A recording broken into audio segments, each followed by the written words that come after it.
12টায় ঘড়ি বাজতেই জানালার কাছে টুপটাপ শব্দ, পর্দা কেঁপে ওঠে, আর বাতাসে ভেসে আসে পোড়া চুলের তীব্র গন্ধ। রান্নাঘরের টেবিলে রাখা দুধের গ্লাসটা ধীরে ধীরে নিজের দিকে সরে আসে, যেন অদৃশ্য আঙ্গুল টেনে নিয়ে যাচ্ছে। করিডোরের দরজা কেঁপে খুলে যায়। কানের পাশে গরম নিঃশ্বাস ফিসফিসিয়ে বলে, এটা আমার ঘর।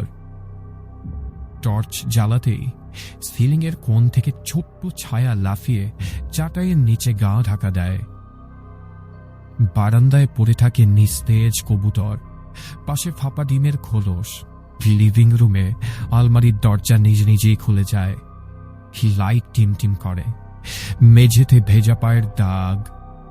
করিডোর পেরিয়ে যায়, যেন অদেখা কেউ হাঁটছে। আমি মোবাইলের ক্যামেরা অন করতে আননোন নাম্বার থেকে কল এলো। দূর থেকে শোনা যায় শিশুর কান্না। সাহস করে জানালার পর্দা সরাতেই কাঁচের ভেতর দুটো লালচে চোখের প্রতিবিম্ব জ্বলে উঠে আর নিভে যায়। হঠাৎ সব শব্দ থেমে গেল, কিন্তু ফ্রিজের ম্যাগনেটের ক্যালেন্ডার আজকের তারিখ যেন লাল হয়ে ওঠে। দরজার কপার ছুঁইতেই বরফ শীতল ঠান্ডা হাতে লেগে গেল। পেছন থেকে যেন ওদেগা খেয়েও চাপ দিয়ে ধরে রেখেছে। আসছে মধ্যরাতের কালো জাদু, আজ রাত 9:30, শুধুমাত্র boy.net ইউটিউব চ্যানেলে। সাবস্ক্রাইব করে বেল আইকন হিট করে রাখুন।